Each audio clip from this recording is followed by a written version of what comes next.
There's a specific kind of dread that comes from realizing you've invited the wrong person into your safe space. Not a monster, not a ghost, just a person. Because a person with bad intentions is the only thing that can actually unlock the door from the inside. This story happened about 3 years ago during a really rough patch for my partner, Jamie, and me. Life had just been piling on. Work stress, family drama, the usual. We needed a hard reset. Jamie found this listing online for a place called the Ironwood Lodge.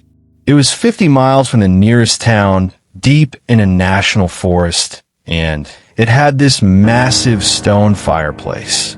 Exactly what we needed. The problem was money. We were stretched thin. That's when my friend Mark stepped in. Mark and I had been friends since high school. He was a reliable one. He offered to split the cost if he could bring his new partner. Mark had just gone through a messy breakup a month prior, and this new person, a woman named Chloe, was supposedly the one. I was hesitant. Jamie was skeptical. A couple's retreat with a rebound, she said. But Mark begged. He offered to cover the groceries too. Eventually, I caved. You always cave for an old friend. We drove up in my SUV. The whole way, Mark was chatty, but Chloe was statuesque. She sat in the back, looking out the window. She wasn't rude exactly. She just didn't blink much. When she did speak, her voice was flat, like she was reading lines from a script she didn't believe in. We got to Ironwood as the sun was setting. It was beautiful. Log walls, big windows looking out at the pines, snow starting to dust the ground. We unpacked. Jamie started a fire, and I opened a bottle of whiskey to break the ice. The first red flag came during a game of cards. We were playing a simple matching game, nothing serious. Jamie went around, and Chloe just stopped. She didn't yell. She just stared at Jamie's hands. "You swapped the deck," Chloe whispered. Jamie laughed nervously. "No, it's just one deck. Beginner's luck." Chloe didn't laugh.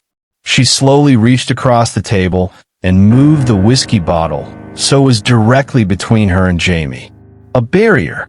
She said, "I saw your sleeves move."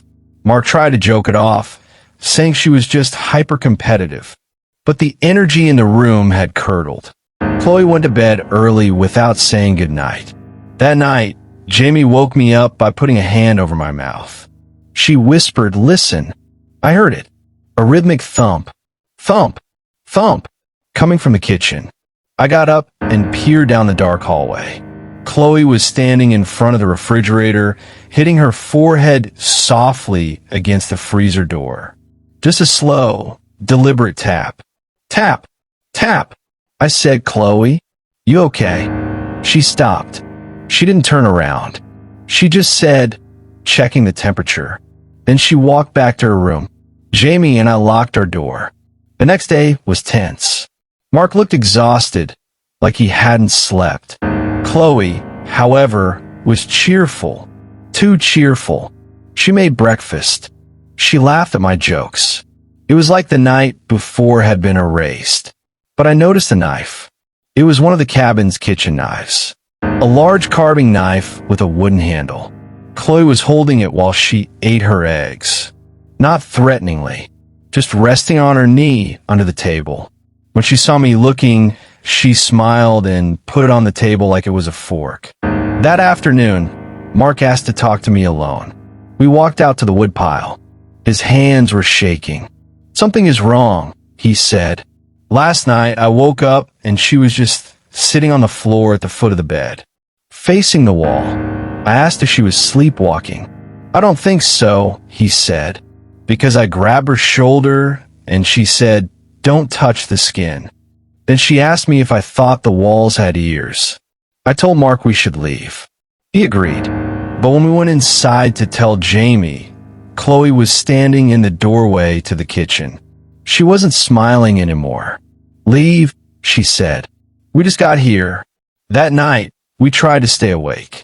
Jamie and I sat in the bedroom with a chair against the door. At 2 a.m., The power went out. The heat shut off. It got freezing cold in minutes. Then we heard Mark scream. It wasn't a yell. It was a short, cut-off yelp. Then silence. I grabbed a flashlight and opened the door. The cabin was pitch black. I walked toward Mark and Chloe's room. The door was wide open. The bed was empty. I found Mark in the living room, huddled against the cold fireplace. He was staring at the front door. The front door was wide open. Snow was blowing in. Where is she? I asked. Mark just pointed out the door, into the black forest. She said she was going for a walk.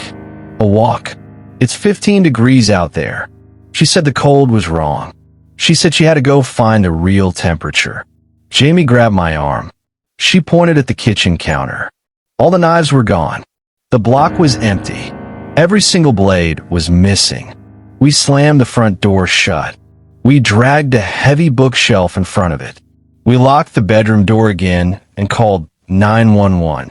The dispatcher said a sheriff could be there in 2 hours, maybe 3, because of the snow. For the next 45 minutes, we just sat in the dark, listening to the wind. And then we heard the humming. It was coming from the roof. A soft, tuneless hum, like a kid thinking to themselves. Then a scrape. The sound of metal dragging across wooden shingles. She was on the roof, with the knives. We didn't move. We didn't breathe. The hum moved from the roof to the back porch. Then we heard the back door handle jiggle. Jiggle. Jiggle. Click. She had a key. The back door opened. We heard her footsteps in the kitchen. Wet, slushy footsteps. She was walking through the mudroom. She stopped humming. There was a long, terrible silence. Then Chloe's voice, right outside our bedroom door. She wasn't shouting. She was whispering like a parent reading a bedtime story. I found a real temperature outside, she whispered. It's the same as the temperature on the inside. That's the secret.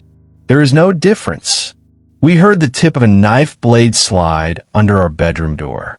Just an inch of silver steel glinting in the dark. She was trying to lift the latch. Jamie started crying. I put my body against the door. I weighed 200 pounds, but it felt like she was lifting me off the floor. Then headlights. The sheriff's car. Blue and red lights flashed through the curtain. The knife slid back. The footsteps ran. We heard the back door slam. When the sheriff got out of his car, he found footprints in the snow leading from the back door to the tree line. But they stopped about 20 feet into the woods. Just stopped, like she had vanished. They searched for 3 hours. They found nothing. No footprints leaving the area. No body. No knives. Mark filed a missing persons report the next day. The police looked up Chloe's ID. The name she gave was fake.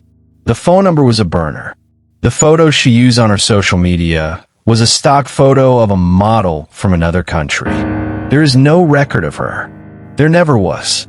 A week later, Mark moved out of state. He doesn't talk about that weekend. And Jamie? She refuses to play card games now. She says she can't stand the sound of shuffling. As for me, I still have nightmares about the whispering. Specifically, one thing she said that I didn't tell the police. Right before the sheriff arrived, after she tried to lift the latch, she said one more thing. She wasn't talking to Mark. She was talking to me. Don't worry. I wasn't here for him. I was here for you. I just got the wrong room. I sleep with a chair against the door. Every single night. Because I know she isn't gone. She's just waiting for me to forget to lock it.